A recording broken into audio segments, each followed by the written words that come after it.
city with natural shields, keeping it in a hard-to-crack shell far beyond the knocks of the enemy. Zuru Emirate has never fallen to the conquerors. Even the hurricane of the superior warfare of Nagwamatse, let it be, the secret may not be far away from their forefathers' adaptation to live life up the hills, making it difficult to reach. These are people that live in locations strategic, in terms of warfare, and they have actually, throughout their history, not been conquered by any territory. So they are great fighters, and that is why they develop interest in military science.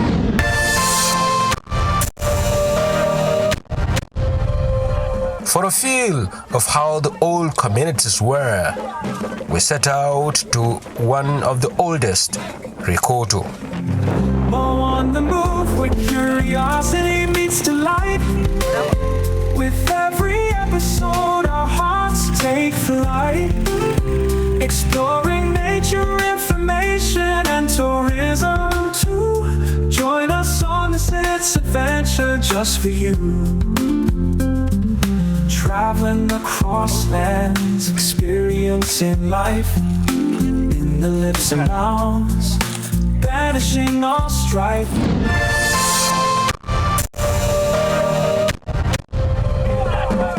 Up the hill was a small-sized community.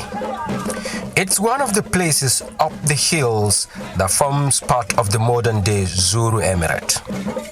Even up there, a city wall was necessary, and the particles of rocks that made the world were all over.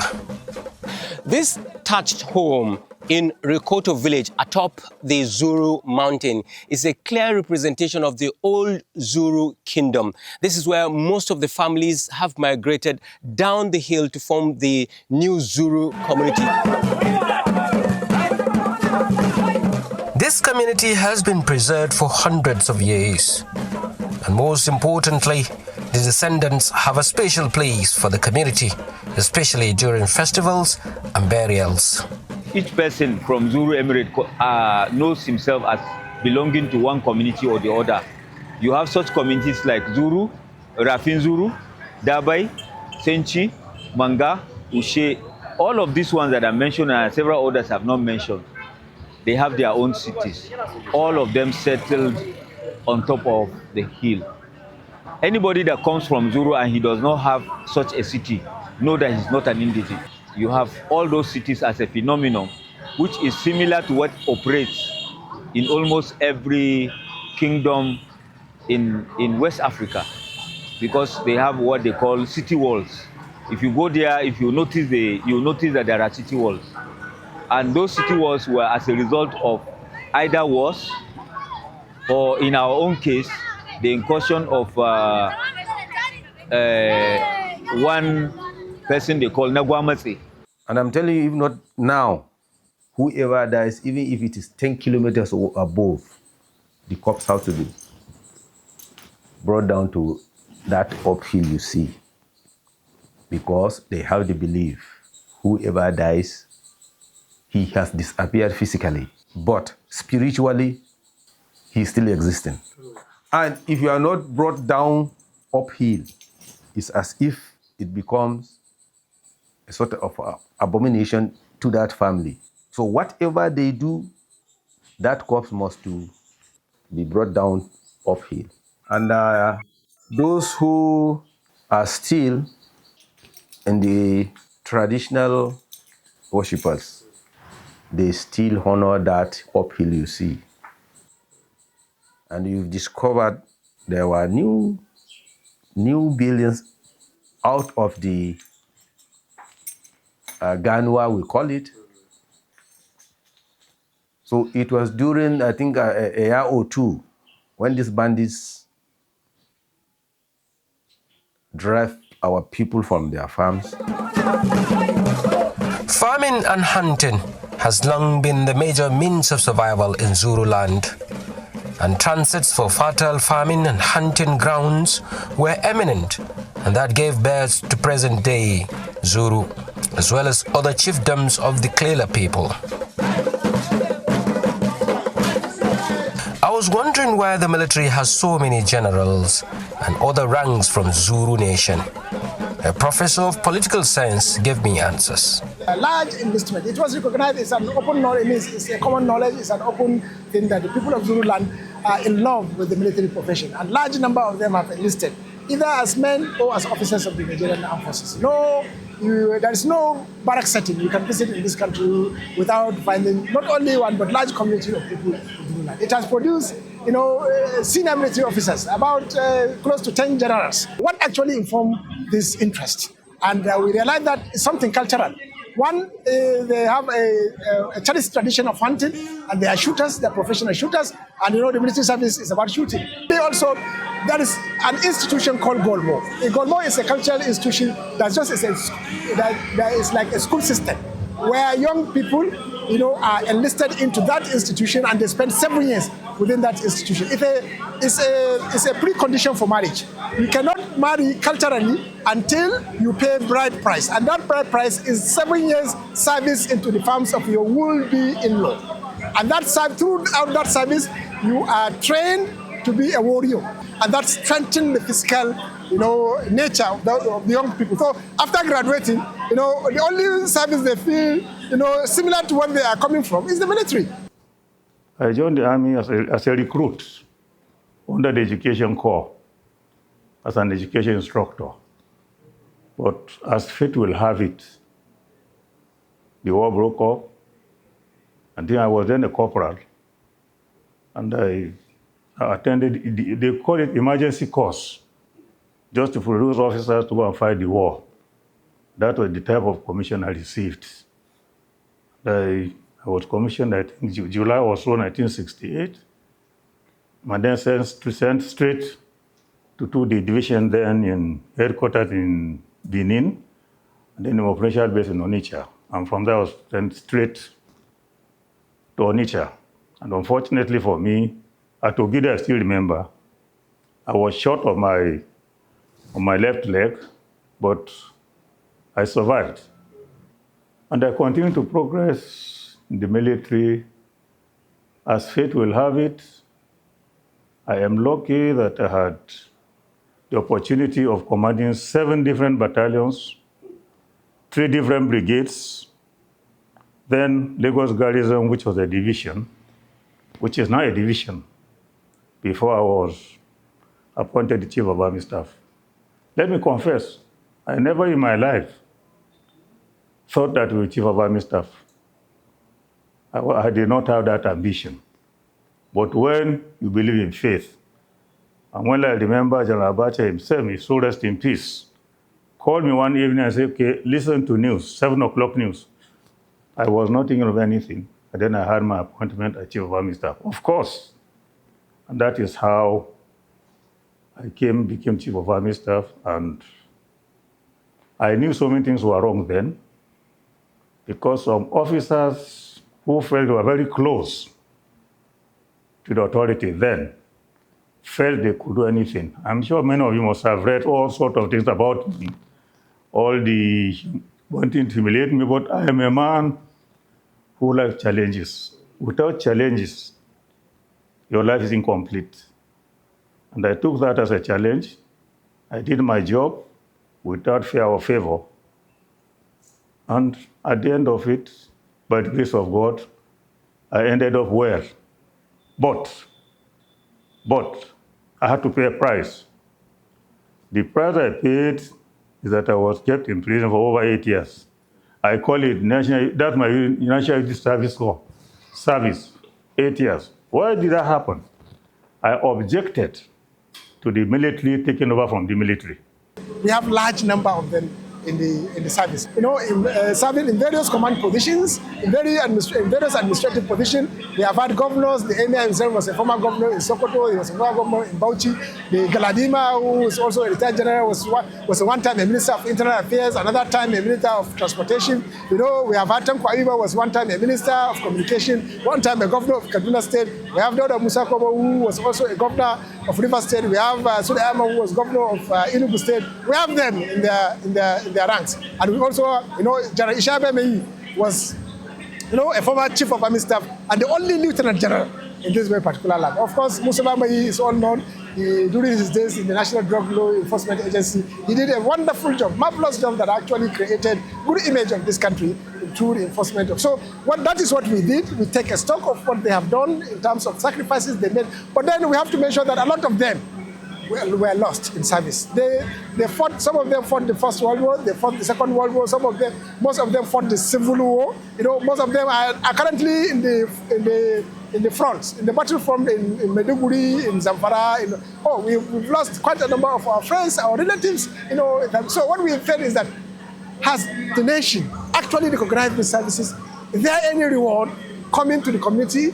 And that is the question this paper asked. But I said, aside from the National Merit Award, CON, the community has not enjoyed quite anything. If you look through the community, you see the community in their development crisis. All the roads leading to Zuru are in deplorable condition. Some of them nearly inaccessible.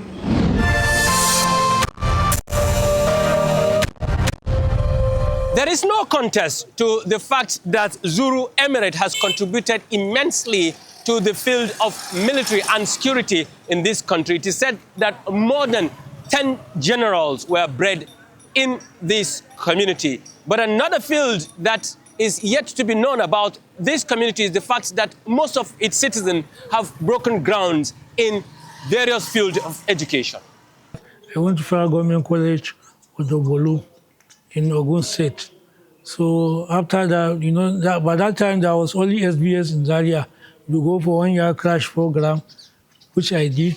Then after that, unfortunately, I was one of the best students that finished the SBS. So I was picked for a scholarship in England. So when we came back, I was in Poly. I did my NYC there and spent 1 year. Then I joined ABU Zaria in 1988.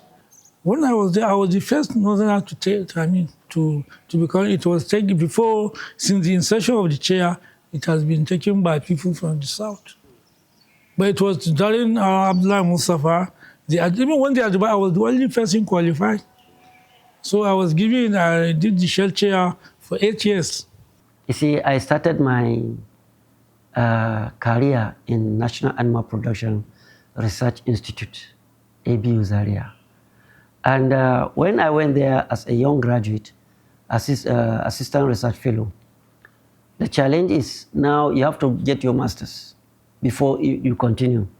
And while I was doing that, I came across a forage sorghum grass. It came from East Africa. And nobody worked on it in Nigeria. So I asked my supervisor then, who was my program leader, he was a Ghanaian, Professor E.O. Ochere. He has gone back to Ghana now. I asked him, what is that growing? He said, it's a one forage material we got. Are you interested in it? I said, yes. Has nobody done any work in it? He said, no, nobody did anything. So I picked the challenge. I started the difficulty, the journey in finding literature because nobody has worked on it. In education and various other fields of endeavor, they are breaking and setting records. But one thing about the Zuru people keeps them in a special class. An inspiration and emotional for me because of the wounds in my heart that begs for healing. But this part of the story must wait until day breaks.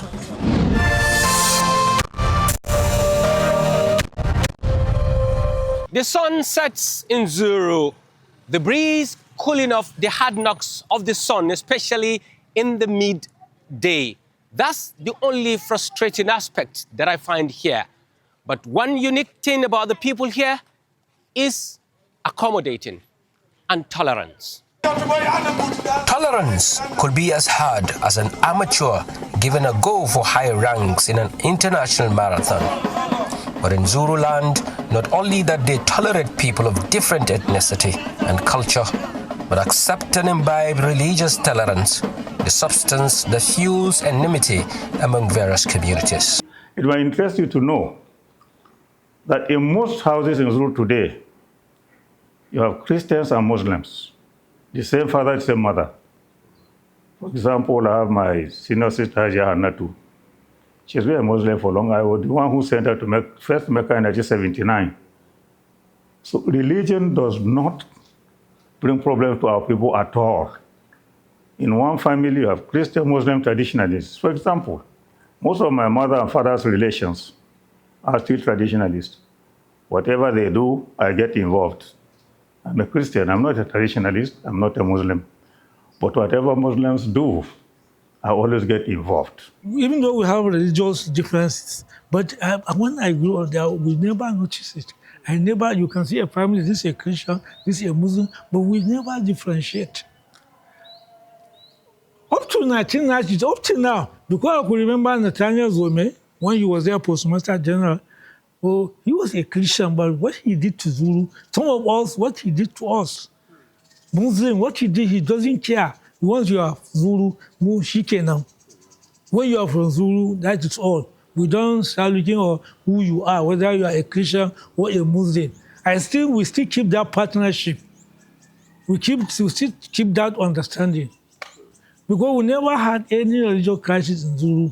I could remember, except the connection crisis that was in Zulu was between the Izala and the Rita. Just between one sect, the Muslim sect. But between Christian and Muslim, no, there was never any crisis between Muslim and Christian in Zulu, or the traditional worship. Because remember, when we were young, our farm, there is one we call Masafa, this traditional idol worshiper. Any woman bringing things to the market, she has to drop something in that Masafa. And it was very close to our farm. And when we are young, we just go, if it is whatever the dog, we just come and pick and eat.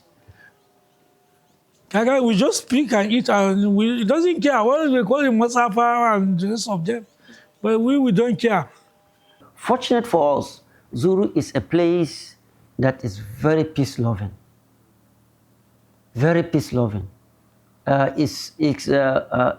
Whatever intolerance you are talking about, you get it in Zuru. Be it religious, commercial, tribal, whatever, in the same family setup. Maybe, I don't know if I'm permitted to mention names, but I'm sure without their permission, the Burmese, the generals, they are from the same family. The one is a Muslim, the other one is a Christian. And they have lived their life. And even in my own personal family, I have some that are Muslims, some are Christian, but they are not as popular as those I have mentioned. So those that one that I have mentioned, at least are the ones that have made their marks.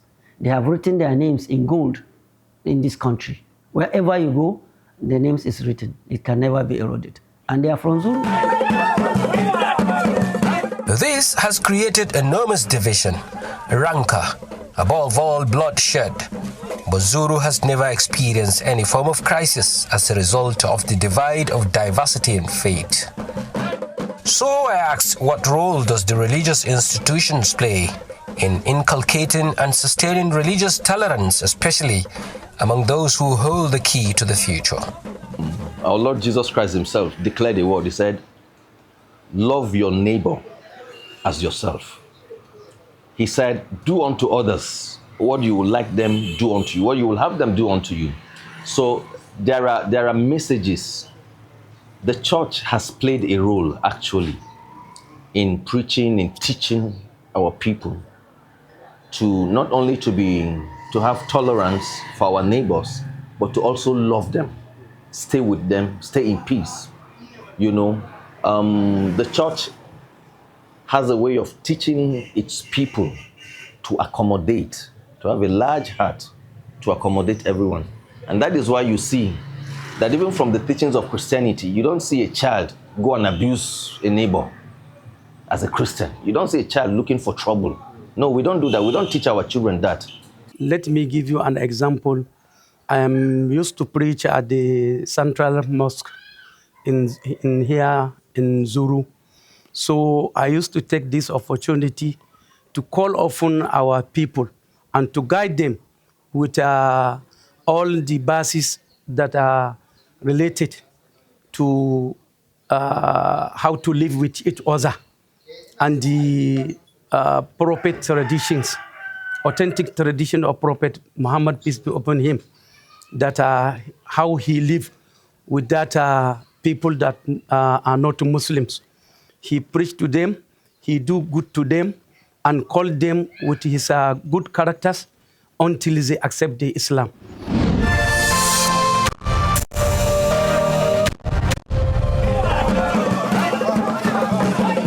Another day beckons, and our stay in Zuru for the Holy Festival became more interesting, especially when it was breakfast time.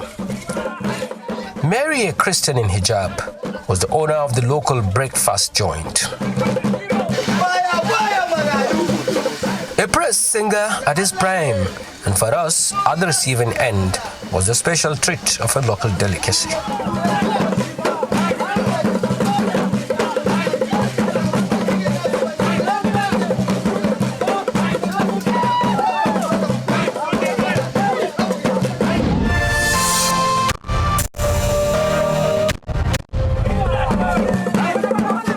Teasers for the festival was a lecture at the palace of the Emir of Zuru.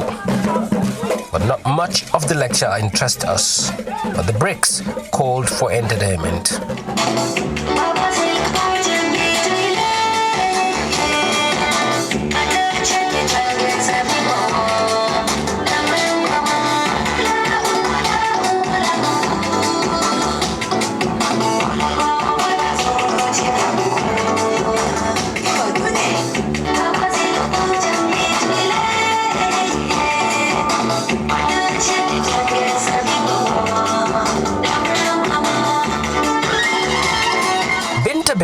Had special lyrics for the Emir of Zuru, while the other dance groups display a tip of the iceberg from the colossal culture drums and dance steps of the Zuru land. Exciting moment, wonderful people. When it was time to head back, my heart skips. Why, you may ask? The road from Zuru to any part of the country is horrible. Not every kind of vehicle does the journey, and you must be a daring traveler to bear the brunt. The best bet for travelers to Zuru is via Niger State. The journey is not for the faint-hearted. In some places, it looks like there has never been a tarred road.